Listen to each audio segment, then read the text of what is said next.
Welcome to the Designer Practice Podcast. I'm your host, Kayla Das, and I am a Canadian social worker, business coach, and private practice owner. I love all things systems, strategies, and step-by-step processes, helping therapists and coaches design a private practice that doesn't only provide practice profitability, but also the time freedom that they had initially set out to achieve. In this podcast, we'll discuss everything from private practice startup to passive income to building automated systems so that you spend less time inside of your practice and more time outside of it doing the things that you love. Let's dive in.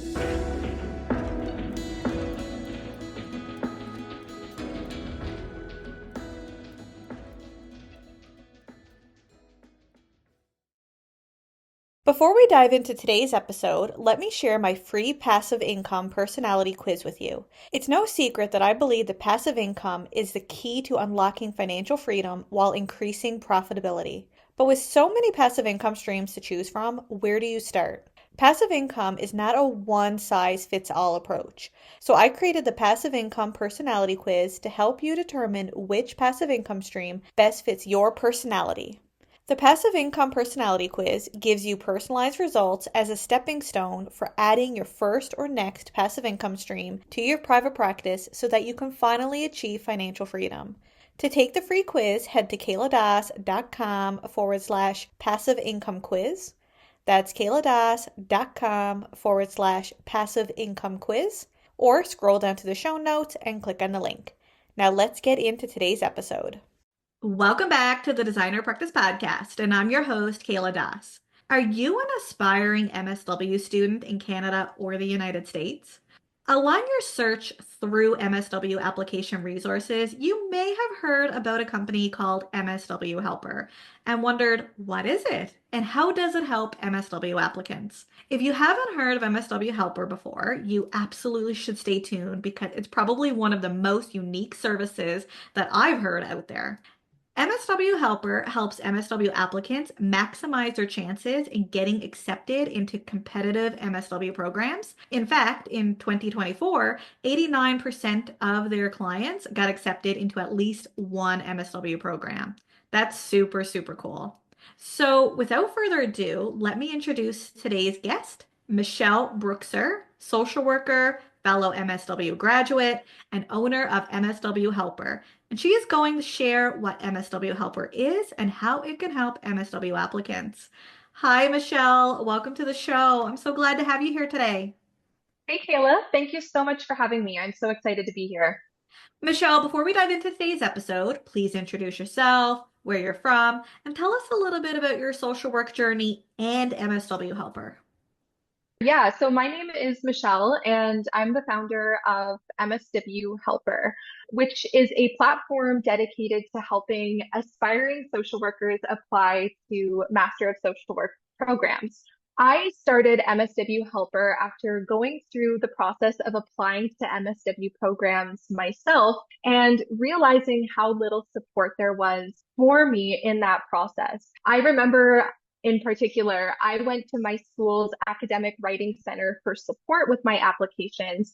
While it was helpful for basic grammar edits and principles, I had a lot of questions that were specific to social work that I wasn't able to get answers to.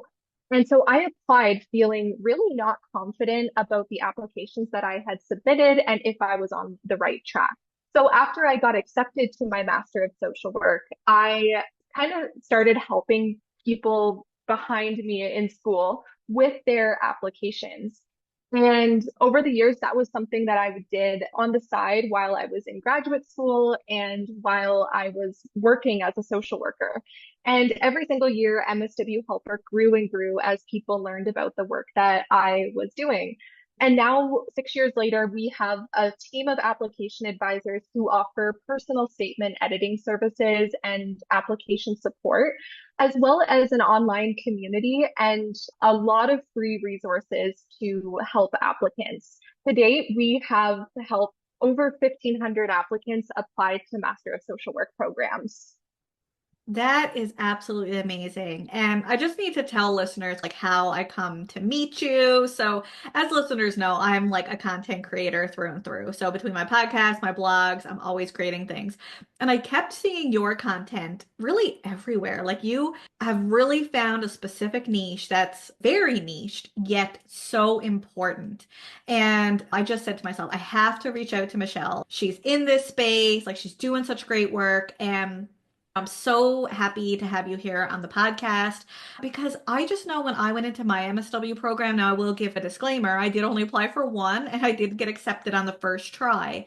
But the stress, the worry, the time I spent on my personal statement and my application was significant. And I'm sure any MSW applicant either will know or anyone that has went through the MSW process knows that you put a lot of work into it, but you don't always know what people are expecting. Like every university is a little different. And like you said, you could go to writing centers in the universities, but at the end of the day, MSW programs are looking for specific information. Although grammar is important, they want to see what your writing style is. At the end of the day, it's more about critical analysis. It's more about reflexivity. It's more about social work related aspects that a writing center is probably not going to know a whole lot about, or at least consider when they're providing feedback to you.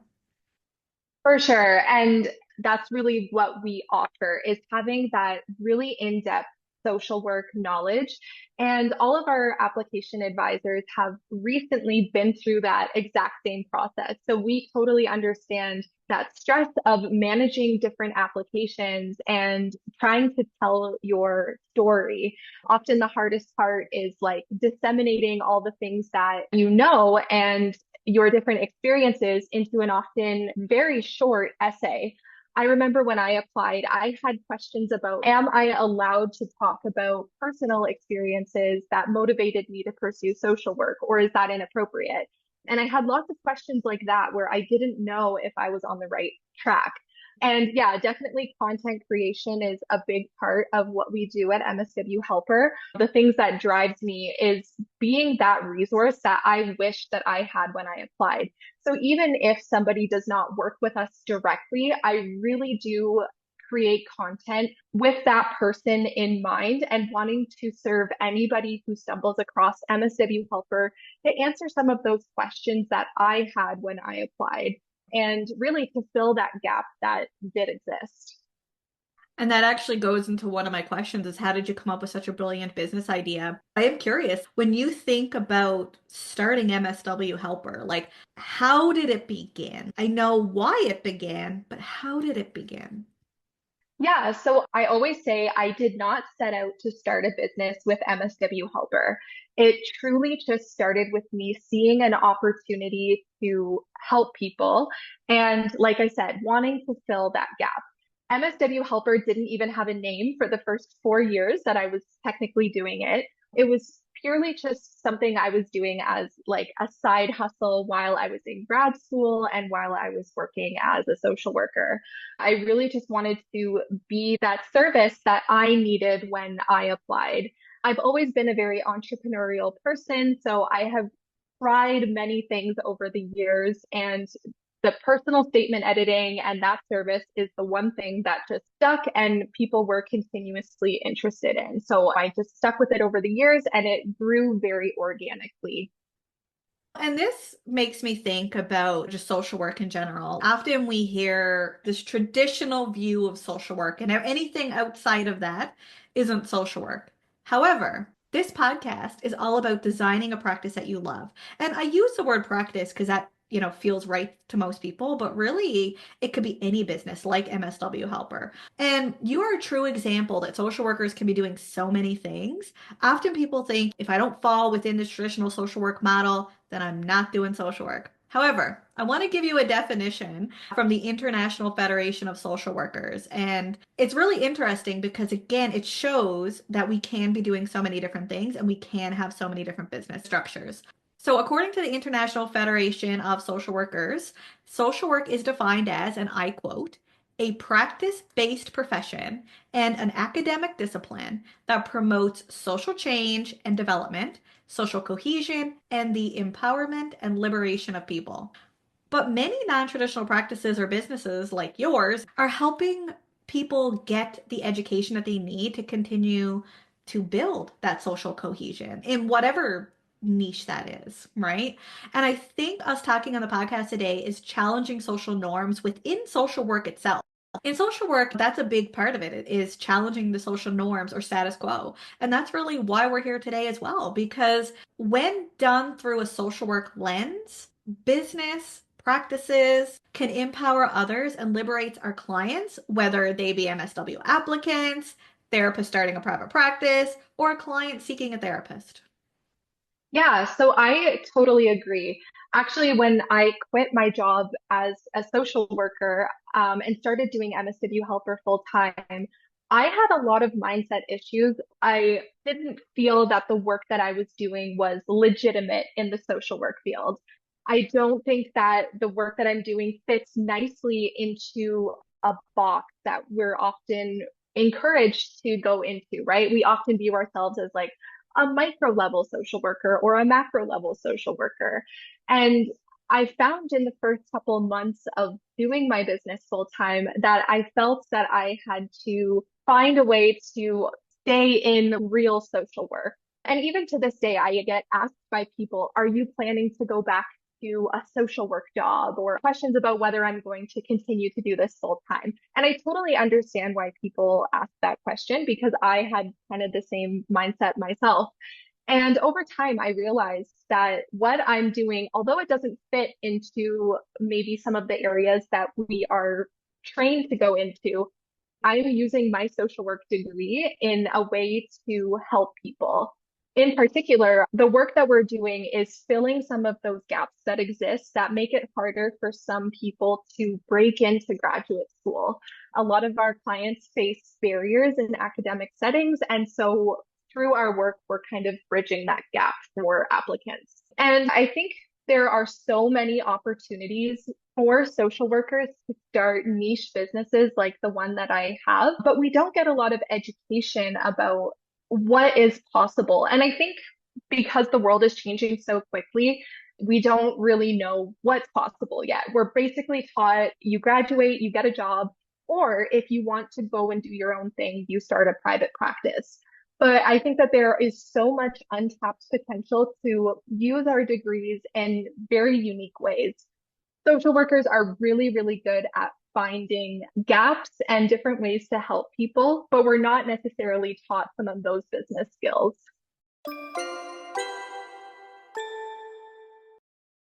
Advertising your private practice can sometimes feel like a challenge, but it doesn't have to be, especially if you have the right SEO team backing you up. I can say with confidence that that team is Snap SEO. Snap SEO is an Edmonton-based digital marketing company that provides digital marketing services that focuses primarily on getting clients to your website through organic SEO strategies or through paid ads. Since 2024, Snap SEO helps me manage my SEO, and my SEO has skyrocketed because of their help. Not only that, Snap SEO prides themselves on excellent customer service, and I can assure you they deliver on that promise. Whether you're looking to maximize your return on investments with Google Ads so that you can get clients quickly, or you want tailored SEO management services so that you get organic traffic to your website, or you need a little help writing blogs for your practice website, Snap SEO is your one-stop shop for improving your website's visibility so that clients can easily find you and book a session. Still on the fence?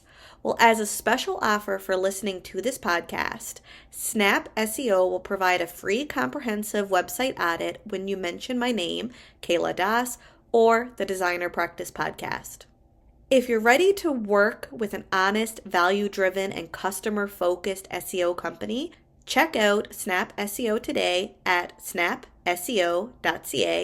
That's snapseo.ca. Or you can simply scroll down to the show notes and click on the link. Now back to our episode.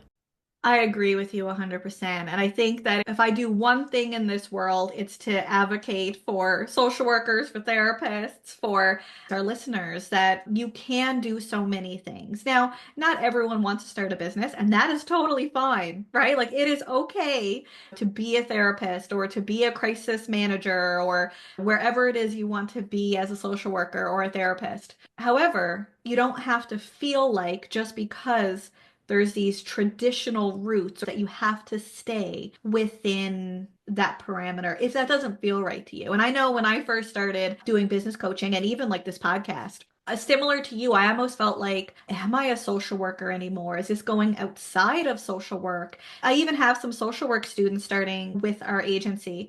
And I even had some questions when I was looking for social work students. Is this social work? Now, fortunately, their institutions understand that it is for so many reasons.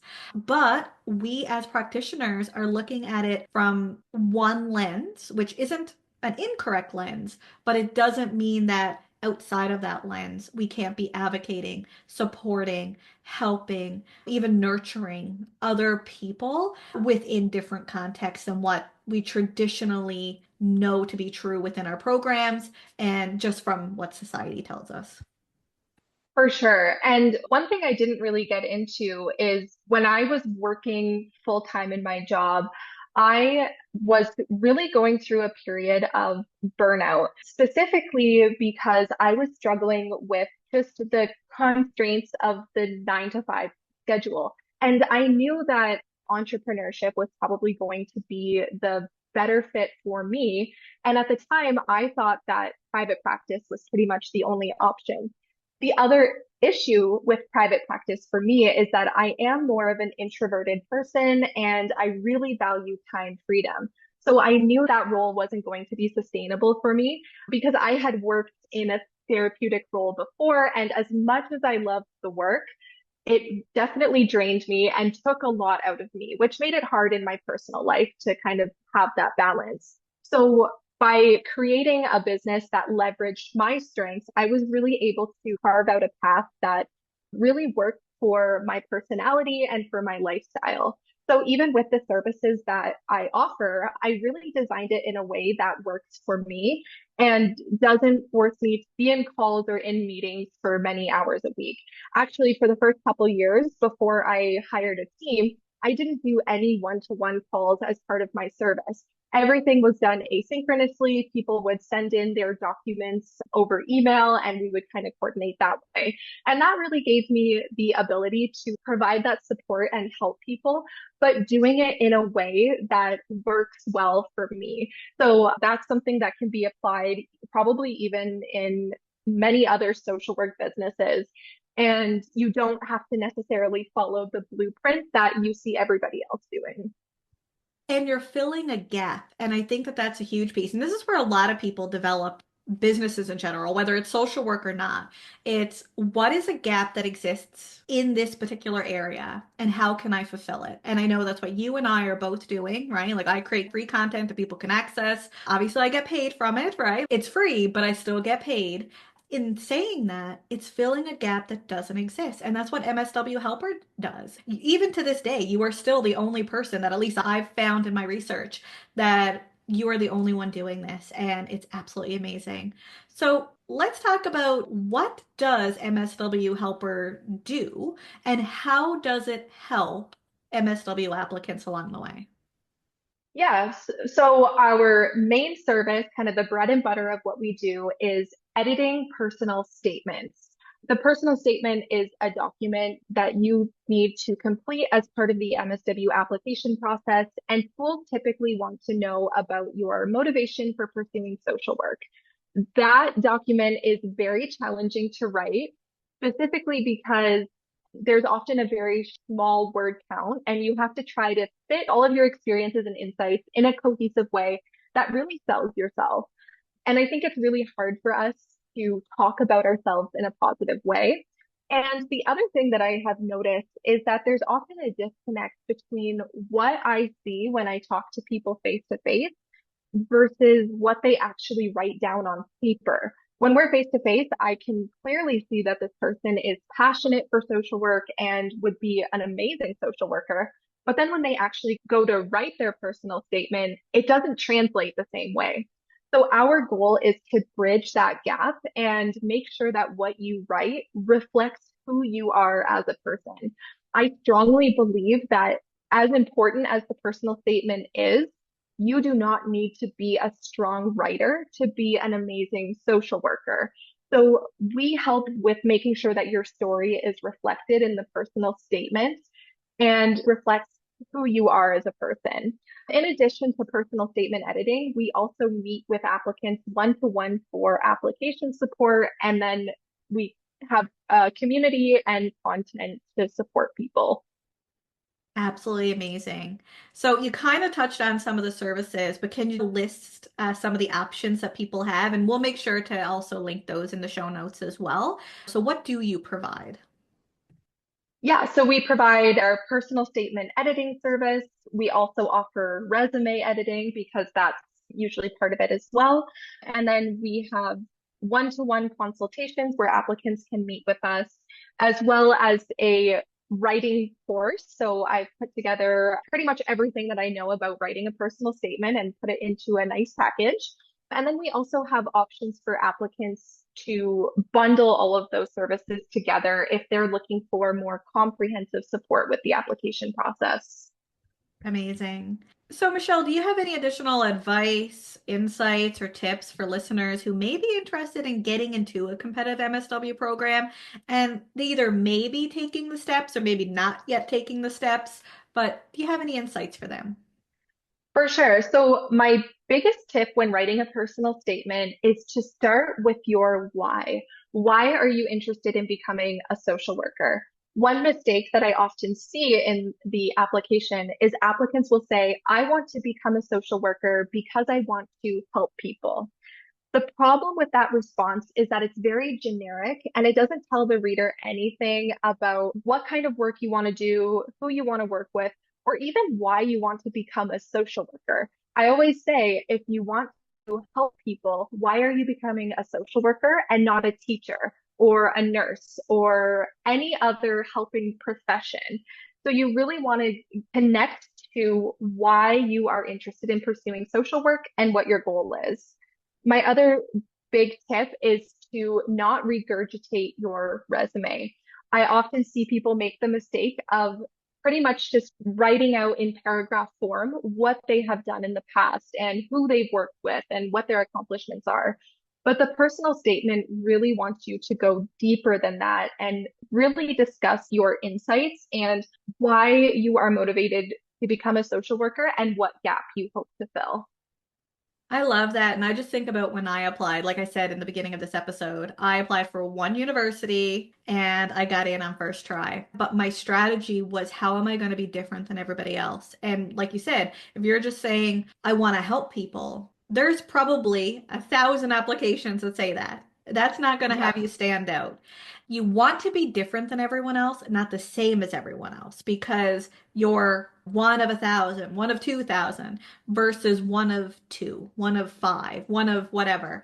And there are only so many spaces in any of these programs. And you want the admissions committee to be able to say, oh, I got to put this one to the side here because this one is unique. This one's different. This one is going to bring something to this program that fulfills our program mandate, or this person is going to be an amazing social worker for X, Y, and Z. Not that everyone isn't going to be an amazing social worker, but in this person's mind or people's mind, depending on how many people are viewing it, you want to stand out. And it worked for me.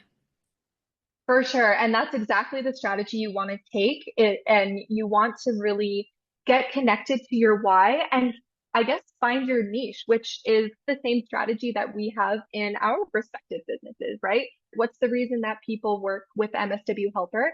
Because we work specifically with social work students and have that background. Same with your business coaching, right? Why would they go with you versus another business coach? Well, you also bring that social work lens and can support them in their specific needs. So with the personal statement, you want to take that similar approach and really discuss what specifically you are hoping to do as a social worker and what gap you are hoping to fill. I love that. So, Michelle, I know you have a free resource that you would love to share with our MSW applicant listeners. Can you tell us what it is and how it can help them? Yeah, so I do have a personal statement template that I'm happy to share with anybody who is thinking about applying to Master of Social Work programs.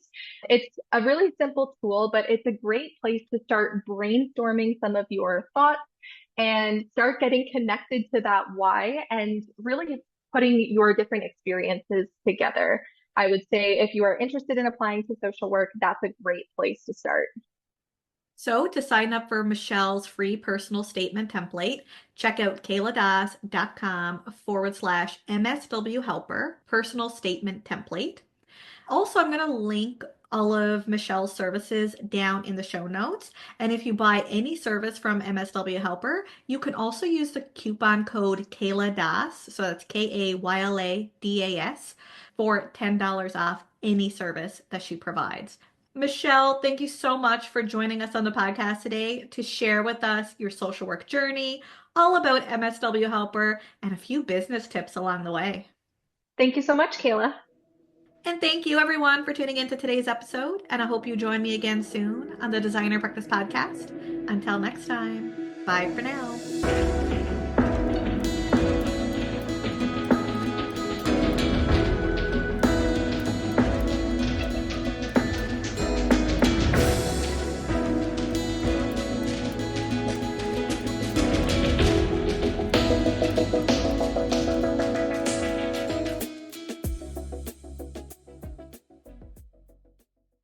Please be advised that the podcast advertisements and links in this episode may be affiliate and or sponsor links where Evaspare Inc. and the Designer Practice Podcast receive compensation for sales or signups made through link clicks. This helps the Designer Practice Podcast continue to provide free and valuable content to you each week. Thank you, and we appreciate your support.